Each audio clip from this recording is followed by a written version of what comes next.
The horizontal gaze center is crucial for coordinating both eyes to move together horizontally. Understanding its anatomy and related syndromes helps localize brainstem lesions clinically, an essential skill for neurology exams and patient care. The horizontal gaze center is located in the paramedian pontine reticular formation, or PPRF, found in the paramedian tegmentum of the pons. It controls conjugate gaze, meaning both eyes move to the same side. The signal starts in the frontal eye field of the cerebral cortex, which sends input to the contralateral PPRF. From there, two key outputs are activated. One, the ipsilateral abducens nucleus, which directly controls the lateral rectus muscle via cranial nerve ZX. Two, simultaneously, interneurons from the abducens nucleus cross the midline via the medial longitudinal fasciculus, or MLF, and activate the contralateral oculomotor nucleus to contract the medial rectus muscle.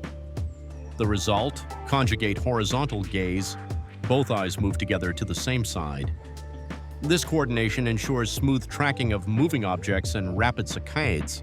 If you want to look right, your left FEF activates the right PPRF, which moves the right eye outward and the left eye inward, perfectly synchronized. Let's look at what happens when things go wrong. A PPRF lesion causes a loss of conjugate gaze toward the side of the lesion. A CNVI nucleus lesion gives the same result, because it also controls medial rectus activity via MLF.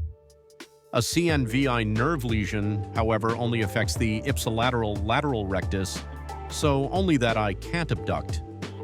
A lesion of the MLF causes internuclear ophthalmoplegia, or INO. The affected eye can't abduct, and the opposite eye shows nystagmus when it abducts.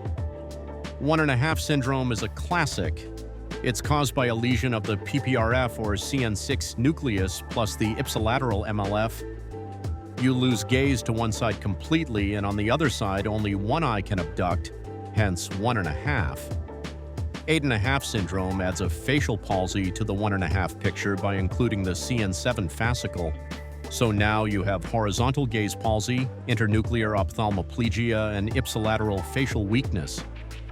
Foval syndrome is broader: horizontal gaze palsy, LMN facial palsy, facial sensory loss, and possibly Horner's syndrome, all from a lesion in the dorsal pontine tegmentum. These syndromes are excellent for pinpointing lesion locations in the brainstem.